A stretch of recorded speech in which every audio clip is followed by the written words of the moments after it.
message, I ask that you open their ears so they'll hear what I'm saying. I ask that you open their minds so they'll understand what I'm saying.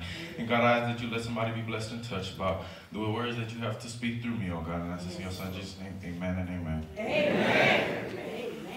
Amen. I didn't know the theme, but what I have to speak about goes exactly with the theme. Look at God. Today I want to tell you it was meant for your good. All right, all right. I'll be coming from Daniel 3, Okay. chapter 3, and I'll read from verse 13. And it was a story, and I'll tell you the story while you're looking for the verse. It was a story about a musician. He was a famous musician, and he was playing at his concert. And while he was playing, everybody was shouting and praising him for the good music he was playing. But it was one man at the top that just would not show emotion. And he just kept on playing and kept on playing, and everybody was continuing to praise him and dance and shout at him. But it was this one man at the top that just would not clap. He would not stand up. He just showed no emotion. So after the concert was over and everybody had left out, he continued to play and play and play. And the man is still just sitting down. So he's asking himself, what does it take for me to get him to stand up? So he continues to play and play. And finally, the man gets up and claps. So I want to tell you, don't worry about what other people think. We're just working for one man. That's right. Anyway, Daniel 3, chapter 13, it reads, Then Nebuchadnezzar, in his rage and fury, commanded to bring Shadrach, Meshach, and Abednego. Then they brought these men before the king. Nebuchadnezzar spake and said unto them, Is it true, O Shadrach, Meshach, and Abednego? Do not ye serve my gods, nor worship the golden image which I have set up?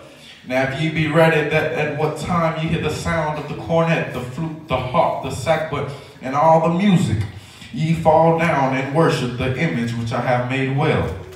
But if ye worship not, ye shall that same hour be cast into the midst of a burning fiery furnace. And who is that God that shall deliver you out of my hand? Verse 16 says, Shadrach, Meshach, and Abednego answered and said to the king, O Nebuchadnezzar, we are not careful to answer thee in this matter. If it be so, our God, whom we serve, is able to deliver us from the burning fiery furnace, and he will deliver us out of thine hand. If I can just teach and preach to you for the few moments that I have, I want to tell you everything that you've been going through, everything that's happened in your life, it was meant for your good. Don't get discouraged. Don't get disappointed. Don't get depressed. Keep trusting in God and know that you're in good hands. Just because things are going opposite doesn't mean that you stop praising God. Just because your back's against the wall doesn't mean that you lose your faith. God is allowing all these things to happen to see if you were serious when you said, I will bless the Lord at all times, and his praises shall continually be in my mouth. The devil, he wants us to base our relationship with God based off the circumstances of our life. But I have to tell you, your situation is not your revelation. Some of us, we can't believe God for a better expectation because we're stuck on a bad experience. But I have to tell you, experience is what was, but expectation is what shall be. I don't hold on to experiences because they just back you up. Experience, they just stop you where you're going. I don't hold on to experience because the Bible said I will do a new thing. Look at your neighbor and say, I know you had a bad experience, but I see a new thing on you. If I could just preach Daniel 3, these three men, they were being challenged by their commitment to God by Nebuchadnezzar. Look at your neighbor and say, if God don't bring you out of it, he'll jump in it with you. Nebuchadnezzar, he wanted the three men to bow. But if you can just get in your mind, no matter what the enemy throws my way, no matter how many times he tries to kill me or my family, I will not bow. No matter what trials or tribulations I go through, look at your neighbor and say, I will not bow. I feel like preaching now. The very people who threw in the fire are the very ones who died in the same fire. Verse 22 says, therefore, because the king's commandment was urgent, the furnace, exceeding hot, the flame slew those men that took up the men. Daniel 3, it talks about how when Nebuchadnezzar, after he even told them what happened and threatened them with the fiery furnace, they still said, I will not bow. I know my God is able to do this, so I just won't bow to you. I don't care what you offer me in this kingdom, but I will not bow. My God, see, God's hands are so big that no matter what king, no matter what person offers you something, it's not as big as what God has in store for us. Lean on your neighbor. Y'all so hard-headed. I said lean on your neighbor and say it's working for your good. You've been going through all of this and you still have clapping in your hands. You still have a praise in your mouth. You still have stomping in your feet. The Bible said that Nebuchadnezzar, he walked away from the fire. But I'm trying to understand why Nebuchadnezzar walked away. Because he threw him in the fire. And once he threw him in the fire, now you know what fire can do to a human's body. So what made Nebuchadnezzar turn around and look at the fire? And plus he turned it up 7 more times than it already was. But the reason he turned around is because he heard a praise from the fire. Look at your neighbor and say, neighbor, if you want the king's attention, begin to praise in the midst of your fire. If you want the king's attention, begin to keep on praising, keep on blessing God. Stop weeping, stop complaining, and praise Him. The Bible declares that Nebuchadnezzar walked away, but he turned around. And the first thing he saw 3 Hebrew boys walking around free. See, you thought that this fire was to kill you, but this fire was to kill what's been killing you. This fire was to kill what's been holding you bound.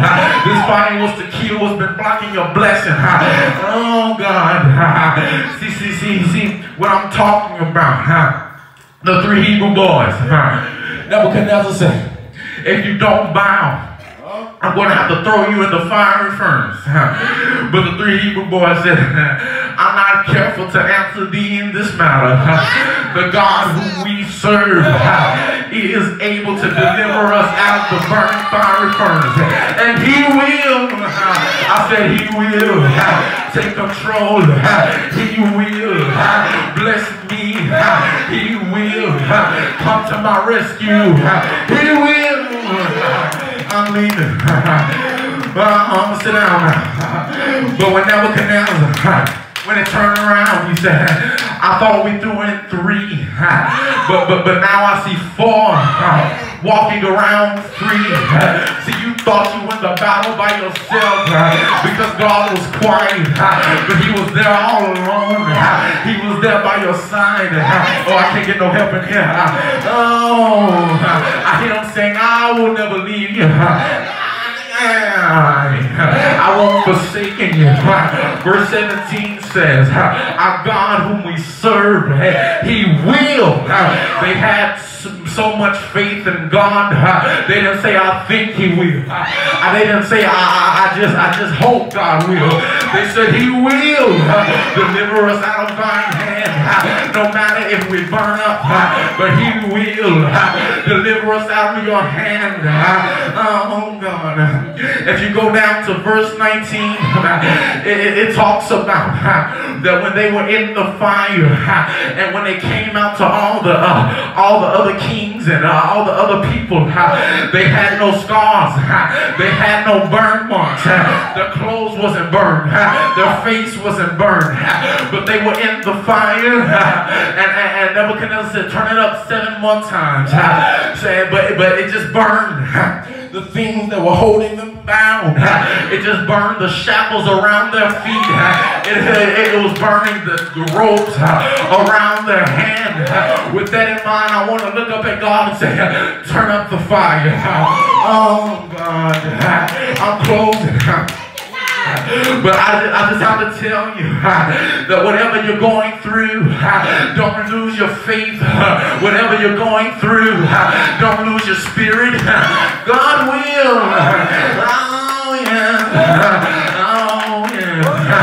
Lean on your neighbor. I said lean on your neighbor and say, neighbor, I got a feeling that everything will be alright.